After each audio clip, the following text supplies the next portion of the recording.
오늘 우리가 살아가는 인생은 그런 인생이 되어야 할 것 같습니다. 그러므로의 인생입니다. 죄송하지만 한번 따라서 하시겠습니까? 그러므로의 인생. 무엇을 의미하느냐 하면 그러므로라는 말은 문법적으로 설명을 하면 접속 부사인데요. 이 앞의 내용이 뒤의 내용의 이유나 원인이 될 때 사용하는 말입니다.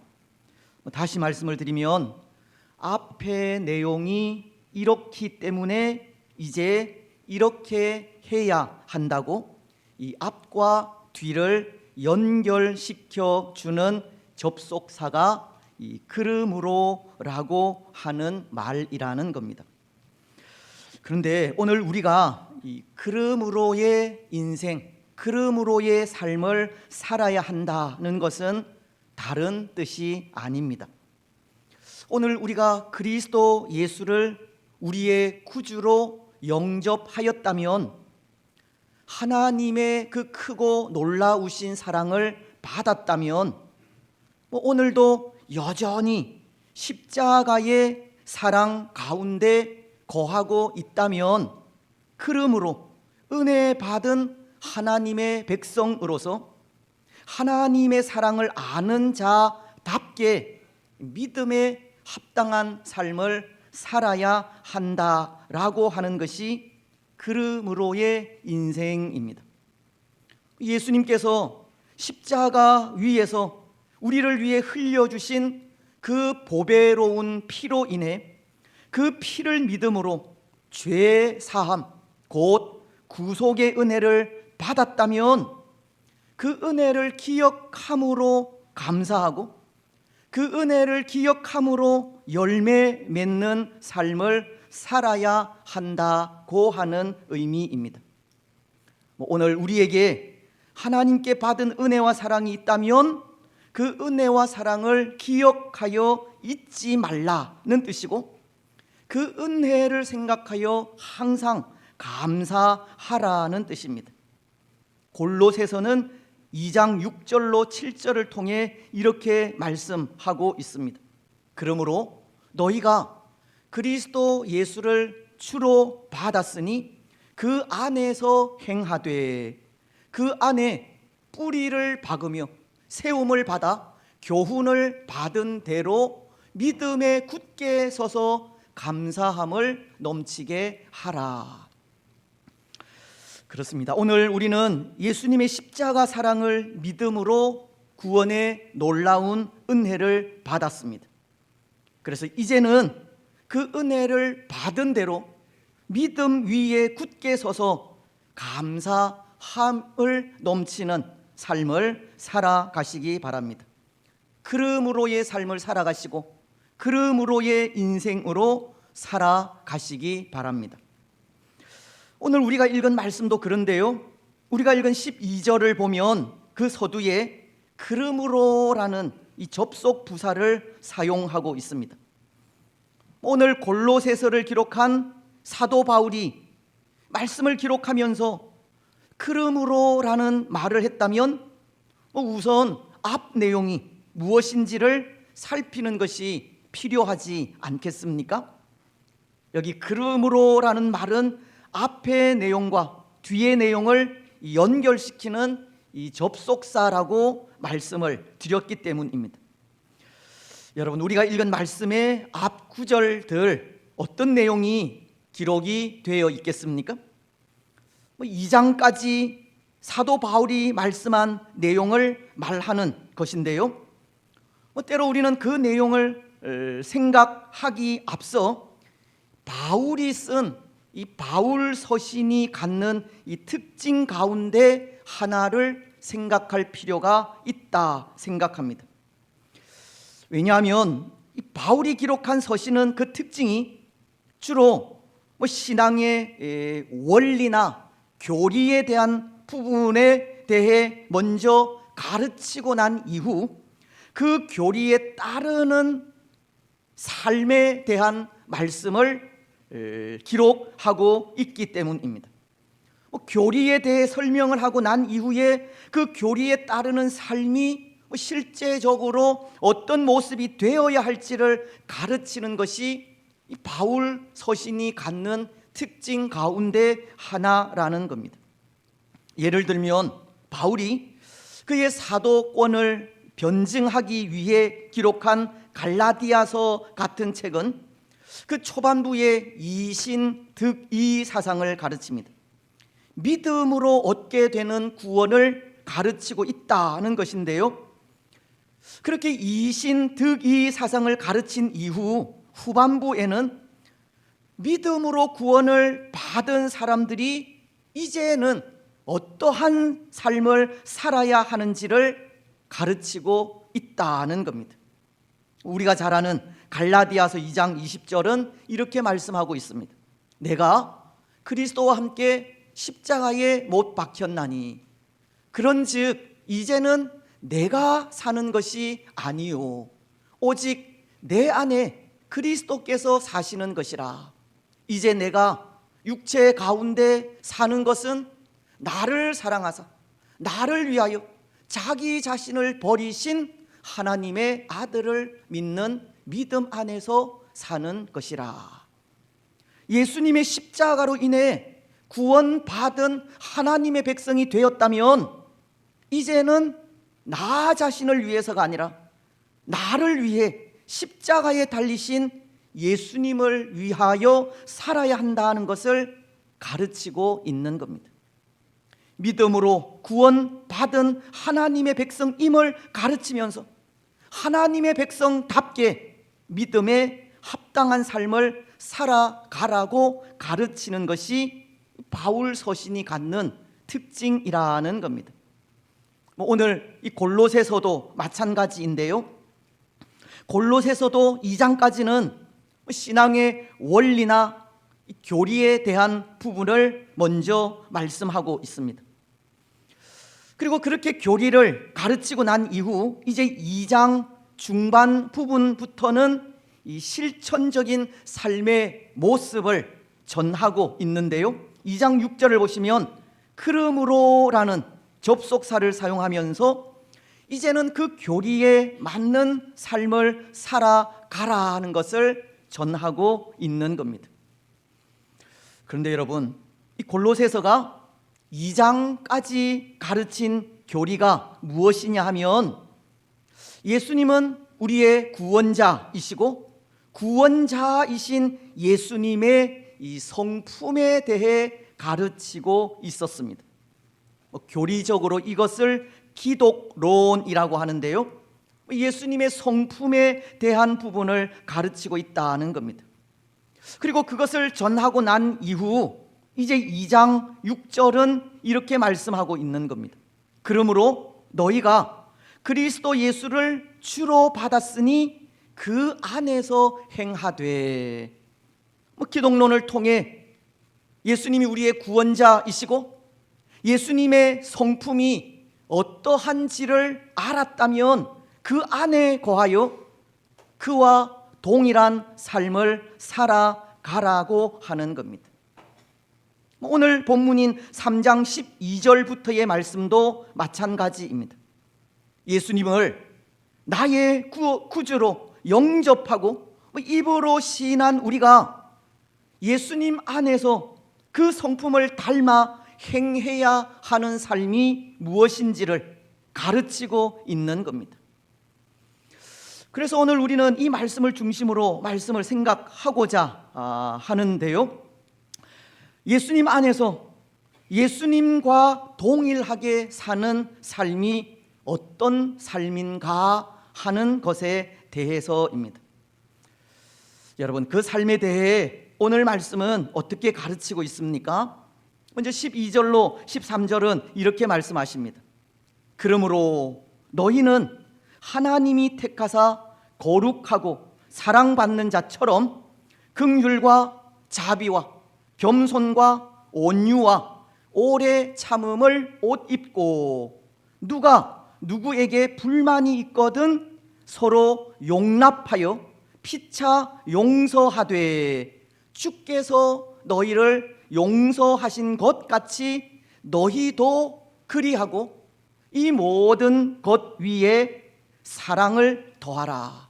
이는 온전하게 매는 띠니라. 구원자이신 예수님을 위해 예수 그리스도 안에서 살아야 하는 그름으로의 삶에 대해 가르치기를 먼저 용서와 사랑의 삶을 살아갈 것을 가르치고 있습니다. 그렇습니다. 오늘 우리는 용서와 사랑의 삶을 살아야 합니다. 근데 사실은 그런 것 같습니다. 오늘 믿음을 가진 우리가 살아야 하는 그름으로의 삶 가운데 하나가 용서와 사랑의 삶이지만 그것은 그리스도인이라면 당연히 그렇게 살아야 하는 일반적인 삶의 모습이 아닐까 생각한다는 겁니다. 그렇지 않습니까?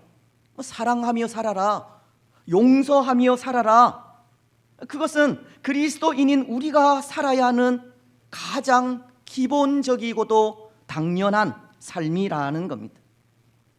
왜냐하면 예수님을 나의 주로 영접한 우리는 예수님을 닮아가야 하는 사람들이고, 예수님을 믿는 우리가 닮아야 하는 예수님은 그렇게 용서와 사랑의 삶을 사셨기 때문입니다. 십자가의 사랑을 보이신 분이기 때문입니다. 여러분, 십자가를 지신 예수님은 십자가 위에서 이런 말씀을 하셨습니다. 십자가 위에서 예수님께서 남기신 말씀을 우리는 가상 7언이라고 하는데요, 그 말씀 중 하나가 이런 말씀이셨습니다. 누가복음 23장 34절 상반절은 아버지, 저들을 사하여 주옵소서. 예수님은 자신을 십자가에 못 박은 사람들을 보면서 그 죄를 사해 달라는 기도를 하신 겁니다. 또 이런 말씀도 하시지 않았습니까? 누가복음 23장 43절 하반절은 오늘 네가 나와 함께 낙원에 있으리라. 예수님과 함께 십자가에 달린 한편 강도를 보시면서 네가 나와 함께 천국에 있으리라 라고 하셨습니다. 예수님은 세상 사람들을 사랑하셨다는 겁니다. 예수님은 용서와 사랑의 삶을 사신 겁니다. 그래서 예수님의 그 삶은 당연히 오늘 우리의 삶이 되어야 하는 겁니다. 그런데 여러분, 그런 생각을 합니다. 오늘 우리에게는 이렇듯 그리스도인으로서 가져야 하는 일반적인 삶의 모습이 참 많이도 결여되어 있다는 생각입니다. 오늘 말씀처럼 용서하고 사랑하는 것이 그리스도인이라면 당연히 해야 하는 일임에도 불구하고 이런 일들을 놓치는 경우가 많다는 겁니다. 오늘 우리가 이런 것들을 계속해서 강조하거나 반복해서 말하지 않더라도 그리스도인이라면 기본적으로 갖추어야 할 품성, 즉 하나님의 마음, 하나님의 사랑이지만 그것을 잊어버릴 때가 많다는 겁니다. 그래서 저는 생각에 오늘 믿음을 가진 우리가 이 시대 속에 이런 기본적인 것들만 잘 준행해 나아간다고 해도 세상은 달라지지 않을까 생각합니다. 하지만 오늘 우리는 그런 기본적인 것조차 실천하지 못할 때가 많은 겁니다. 근데 여러분, 또 한편으로 이 용서와 사랑은 우리 신앙의 가장 기초적이고 기본적인 요소이기는 하지만 또 이 일은 가장 힘들고 어려운 일이 아닐까 생각합니다. 그렇지 않습니까? 남의 잘못을 용서한다는 것, 남의 약점까지도 사랑한다는 것, 쉬운 일이 아니기 때문입니다. 아니, 너무나도 어려운 일이기 때문입니다. 용서하고 사랑하며 산다는 것이 결코 쉬운 일이 아니라는 겁니다. 그래서 어떤 분은 요한복음 13장 34절로 35절 말씀인 새 계명을 너희에게 주노니 서로 사랑하라. 내가 너희를 사랑한 것 같이 너희도 서로 사랑하라. 이로써 서로 사랑하면 이로써 모든 사람이 너희가 내 제자인 줄 알리라 라고 하신 이 말씀을 묵상하다가 이런 내용의 글을 썼다고 합니다. 내가 형제를 사랑한다는 것은 형제 의심하는 것을 더디하고 사랑하기를 속히 하는 것이다. 내가 형제를 사랑한다는 것은 형제 변호하기를 속히 하고 공격하기를 더디하는 것이다. 내가 형제를 사랑한다는 것은 형제의 잘못을 덮어주기를 속히 하고 노출하기를 더디하는 것이다. 내가 형제를 사랑한다는 것은 형제를 바라보며 감사하기를 속히 하고 불평하기를 더디하는 것이고, 내가 형제를 사랑한다는 것은 형제 돕기를 속히 하고 요구하기를 더디하며 격려하기를 속히 하고 책망하기를 더디하는 것이다. 그런데 이렇게 하기가 쉬운 일입니까? 어려운 일이라는 겁니다. 용서하고 사랑한다는 것은 결코 쉬운 일이 아니라는 겁니다. 하지만 그렇게 해야 하는 것이 우리 믿음의 삶입니다. 말씀을 따라서 순종하는 것이 믿음으로 살아가는 우리의 삶이라는 겁니다. 그래서 오늘 바울도 보면 그렇게 용서하고 사랑하는 삶이 힘들고 어렵다는 것을 알았는지 이 말씀을 통해서 용서하고 사랑할 수 있는 이 구체적인 방법까지 가르쳐 주는 것 같습니다. 바울은 말씀을 통해서 긍휼과 자비와 겸손과 온유와 오래 참음을 옷 입으라 라고 하기 때문입니다. 또 서로를 용납하라는 말씀을 하고 있기 때문입니다. 여기 긍휼이라는 말은 불쌍히 여기는 마음을 말합니다. 또 자비로운 마음이라는 것은 넓은 마음으로 바라보는 것을 말합니다. 겸손과 온유는 자신을 낮추고 모든 것을 품을 수 있을 때까지 견디는 마음을 말합니다. 뿐만 아니라 바울은 서로를 용납하라고 하시는데요, 서로를 인정하고 받아들이라는 겁니다. 그래서 저는 이 여러 말들을 이 한마디로 집약할 때 이렇게 좀 정리를 해 볼 수 있었습니다. 너 자신을 바라보라, 너 자신을 알라는 말로 정리를 해 보았습니다. 용서와 사랑의 삶은 나 자신이, 우리 자신이 어떤 사람인지 아는 것에서부터 시작한다는 겁니다. 우리가 어떻게 하나님의 자녀가 되고 어떻게 구원받은 사람이 되었는지를 알아야 한다는 겁니다. 여러분, 오늘 우리는 어떻게 하나님의 자녀가 되었습니까? 어떻게 구원받은 하나님의 백성이 되었습니까? 우리의 힘과 능력으로 되었습니까? 결코 아닙니다. 오늘 우리의 구원에는 우리를 불쌍히 여겨주신 예수님의 긍휼의 마음이 있었습니다. 넓은 마음으로 우리를 바라보시고 비천한 인간과도 같이 되어주신 예수님의 겸손과 사랑이 있었습니다. 그리고 끝까지 인내하셔서 참고 기다리신 예수님의 헌신이 있었습니다. 오늘 우리를 위해 예수님의 긍휼과 자비와 겸손과 오래 참음이 있었다는 겁니다. 그래서 예수님께서 우리를 위해 그렇게 하신 것을 생각하면 용서할 수 없고 사랑할 수 없는 사람이 없는 겁니다. 나 같은 사람까지도 용서하신 예수님의 사랑의 용서와 사랑의 마음을 가질 수 있다는 겁니다. 그렇습니다. 오늘 우리는 우리를 위해 긍휼과 자비와 겸손과 오래 참으신 예수님을 생각해야 합니다.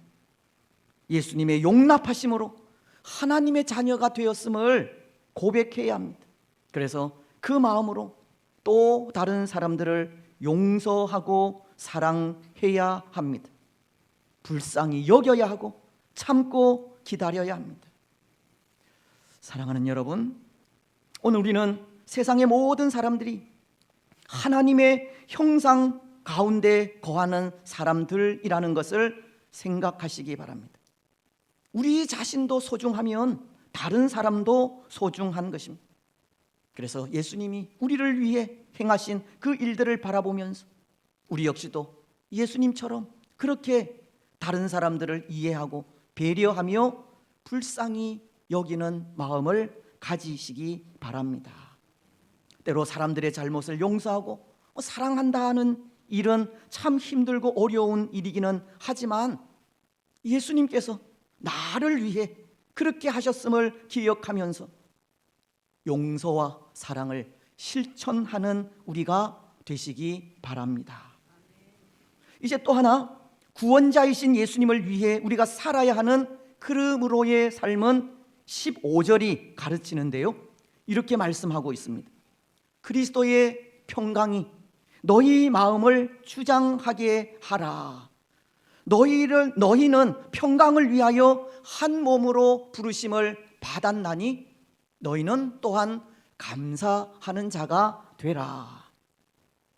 오늘 우리의 삶이 평안을 누리고 그 안에서 감사하는 사람이 되라고 하십니다. 말씀은 그리스도의 평강이 너희 마음을 주장하게 하라고 하지 않습니까? 평강이라는 것은 평안을 말하는 것인데요, 마음속에 그 어떠한 요동이나 흔들림이 없는 일정한 상태의 모습을 가지라는 겁니다. 근데 어떻게 그럴 수 있겠습니까? 때로 우리 마음의 상태는 얼마나 기복이 심한지 모릅니다. 어떻게 삶의 순간들마다 일정한 마음의 상태를 유지할 수 있겠느냐는 겁니다. 그래서 예수님께서 하신 말씀이 있습니다. 평안을 너희에게 끼치노니, 예수님께서 주시는 평안을 가지라는 겁니다. 여러분, 평안도 예수님께서 주시는 평안이 있습니다. 그런데 이 평안은 세상이 주는 것과는 다르다고 하십니다. 요한복음을 보면 14장 27절을 통해 이렇게 말씀하고 있기 때문입니다. 평안을 너희에게 끼치노니 곧 나의 평안을 너희에게 주노라. 내가 너희에게 주는 것은 세상이 주는 것과 같지 아니하니라. 너희는 마음에 근심하지도 말고 두려워하지도 말라. 그렇습니다. 예수님께서 주시는 평안은 세상이 주는 것과는 다른 평안입니다. 하나님께서 주시는 평안은 변함이 없는 평안입니다. 반석이 흔들리지 않는 것처럼 하나님의 평안도 그런 것이기 때문입니다. 그래서 하나님의 평강이 우리의 마음을 주장하기만 하면 우리는 어떤 환경, 어떤 상황 속에 있다 할지라도 변함없는 마음의 상태를 유지할 수 있는 겁니다. 시편을 보면 다윗이 그런 고백을 하는 것을 볼 수 있는데요, 시편 3편 5절을 통해서입니다. 내가 누워 자고 깨었으니 여호와께서 나를 붙드심이로다. 다윗은 내가 누워 자고 깨었다는 고백을 합니다. 하지만 사실 다윗은 지금 그럴 수 있는 상황이 아니지 않습니까? 편히 누워서 자고 깰 수 있는 그런 상황이 아니었다는 겁니다. 왜냐하면 이 시편 3편은 다윗이 그의 아들인 압살롬의 반역으로 왕궁에서 쫓겨났을 때 지은 시이기 때문입니다. 그때 다윗은 옷도 제대로 갖추어 입지 못하고 신발도 신지 못하며 정처 없이 헤매다 광야 어느 이름 없는 굴 속에 숨어 아들 압살롬의 칼날을 피해야만 했었기 때문입니다. 근데 그런 상황 속에 다윗의 고백이 내가 누워 자고 깨었다는 고백을 합니다. 내가 누워 자고 깨었으니 너무나도 평안해 보이지 않습니까? 근데 그렇게 평안을 유지할 수 있었던 것이 여호와께서 나를 붙드심이로다. 아들 압살롬의 반역으로 인해 많은 사람들이 다윗에게서 하나님이 떠났다고 손가락질하는 상황임에도 다윗은 여호와께서 붙드심으로 너무나도 평화롭게 누워 자고 깨었다는 고백을 하는 겁니다. 여러분, 그것이 하나님께서 주시는 평안입니다. 비록 고통은 있지만 하나님께서 그 마음을 주장하시면 그 고통까지도 두려워하지 않게 되는 평강이 하나님께서 주시는 평강입니다. 그래서 제가 잘 인용하는 빌립보서는 4장 6절로 7절을 통해 이렇게 말씀하십니다. 아무것도 염려하지 말고 다만 모든 일에 기도와 간구로 너희 구할 것을 감사함으로 하나님께 아뢰라. 그리하면 모든 지각에 뛰어난 하나님의 평강이 그리스도 예수 안에서 너희 마음과 생각을 지키시리라. 하나님의 평강이 우리를 주장하실 것이라 라고 말씀하시는 것이 아무것도 염려하지 말고 다만 감사함으로 기도할 때라는 것입니다. 근데 사실 이 말씀은 우리가 기도한 그대로 이루어지지 않을 수 있다는 것을 말씀하는 것이기도 합니다. 왜냐하면 우리가 기도하면 기도한 그대로 이루실 것이다 라고 말씀을 하시면 좋은데 그렇지 않고 우리 마음과 생각을 지킬 것이라 라고 하실 것이기 때문입니다. 우리가 기도한 기도 그대로 응답되지 않을 수 있다는 겁니다. 하지만 그럼에도 하나님의 평강이 우리의 마음과 생각을 지키실 때 때로 상황은 좋지 않을 수 있지만 기도는 그대로 응답되지 않을 수 있지만 그것이 아무런 문제가 되지 않는다는 것을 가르치는 겁니다. 하나님께서 우리의 마음을 감싸고 계시면 우리의 상황이나 환경은 아무것도 아니라는 겁니다. 그 상황과 환경은 아무 문제가 되지 않는다는 말씀입니다. 사랑하는 여러분, 우리가 당한 상황이 환경이 문제가 아닙니다. 어려운 상황이 문제가 아니라는 겁니다. 우리를 지키시는 하나님을 기억하지 못하고 의지하지 않는 것이 문제입니다.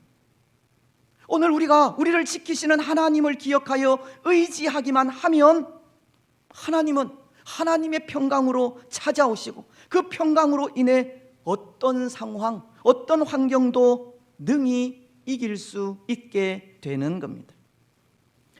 사랑하는 여러분, 오늘 하나님의 평강이 우리의 마음을 주장하게 하시기를 바랍니다. 하나님만을 의지하시기 바랍니다. 모든 상황을 하나님께 맡기시기 바랍니다. 그래서 그때 주시는 하나님의 평강으로 그 어떠한 상황 속에서도 평안을 누리고 평화 가운데 감사 넘치는 삶을 살아가시기 바랍니다. 그래서 오늘 본문은 덧붙여 우리에게 요구하는 또 하나가 있는데요, 그것은 평화를 만드는 사람이 되라고 하시는 겁니다. 15절이 평강을 위하여 너희가 한 몸으로 부르심을 받았나니, 평강을 위하여 오늘 우리의 삶은 평화를 만들어가는 사람이 되어야 한다는 겁니다. 예수님을 구주로 영접한 우리가 해야 할 일은 온 땅 가운데 하나님의 평강으로 충만하게 만들어 가야 하는 겁니다. 걱정은 있지만 걱정하지 않는 곳으로, 염려가 있고 문제도 있지만 그 문제로 인해 염려하지 않는 곳으로 만들어 가야 합니다. 세상이 줄 수 없고 세상이 할 수 없는 평화의 나라로 만들어야 합니다. 아시시의 성자라 불리는 이 프란시스는 이런 기도를 드렸습니다. 우리가 잘 아는 내용인데요, 우리 자막이 뜨면 우리 함께 읽었으면 좋겠습니다. 시작. 주여 나를 평화의 도구로 써 주소서. 미움이 있는 곳에 사랑을, 다툼이 있는 곳에 용서를, 분열이 있는 곳에 일치를, 의혹이 있는 곳에 믿음을, 절망이 있는 곳에 희망을, 어두움에 빛을, 슬픔이 있는 곳에 기쁨을 가져오게 하소서. 오늘 우리도 이렇게 평화를 만드는 사람들이 되어야 합니다. 소망을 주고 기쁨을 주어야 합니다. 그리스도의 평강으로 충만한 우리를 통해 우리가 행하는 용서와 사랑의 삶을 통해 우리가 전하는 복음을 통해 온 땅 위에 그리스도의 평강으로 충만한 세상이 오게 해야 합니다. 사실 여러분, 오늘 이 세상은 얼마나 메마른 세상이 되었습니까? 평안이 없는 세상이 되었습니다. 분주하고 여유가 없으며 다른 사람들을 생각하지 않는 참 삭막한 사막과도 같은 세상이 되었습니다. 사랑을 잃어가고 눈물이 사라지며 사람 사는 정을 잃어가는 시대가 되었습니다. 모두가 자기 자신만을 위해 사는 시대가 된 것입니다. 이런 시대에 하나님은 우리를 평화의 사람으로 부르신 겁니다. 예수님을 위해서 살아가는 우리의 삶을 통해 이 땅을 위로하게 하셨고 회복하게 하셨으며 평화를 누릴 수 있도록 하셨습니다. 그래서 오늘 우리는 우리를 주장하고 있는 그리스도의 평강으로 우리가 사는 이 세상을 평화의 나라로 만들어 가야 하고 기쁨과 위로와 회복이 있는 세상으로 만들어 가야 하는 겁니다. 여러분, 오늘 우리는 우리가 사는 이 믿음의 삶을 통해 이 땅 위에 평화를 심고 위로와 기쁨을 주시기 바랍니다. 예수님 안에서 행하는 삶을 통해 세상 속에 평화를 만들어 가시기 바랍니다. 이제 말씀을 맺겠습니다. 사랑하는 여러분, 오늘 우리 인생은 그름으로의 인생입니다. 우리는 그름으로의 삶을 살아야 합니다. 우리는 예수님을 나의 구주로 받았기 때문에 그 안에서 살아가야 하고, 예수님 때문에 구원의 은혜를 받았기 때문에 받은 은혜대로 감사하고 사랑할 줄 알아야 합니다. 우리가 받은 사랑으로 또 다른 사람들을 용서할 줄 알아야 하고, 우리 가운데 평화를 만들어 갈 줄 알아야 합니다. 오늘 우리는 그리스도 예수를 주로 받은 사람들로서 항상 예수님 안에서 살아가시기를 바랍니다. 용서와 사랑의 삶을 살아가시고 평화를 누리며 평화를 만드는 사람들이 되시기 바랍니다. 그래서 그런 삶을 통해 우리 예수님이 그러하셨던 것처럼 소망이 사라져가는 이 시대 속에 평화와 소망을 주는 복된 성도들이 되시기를 주님의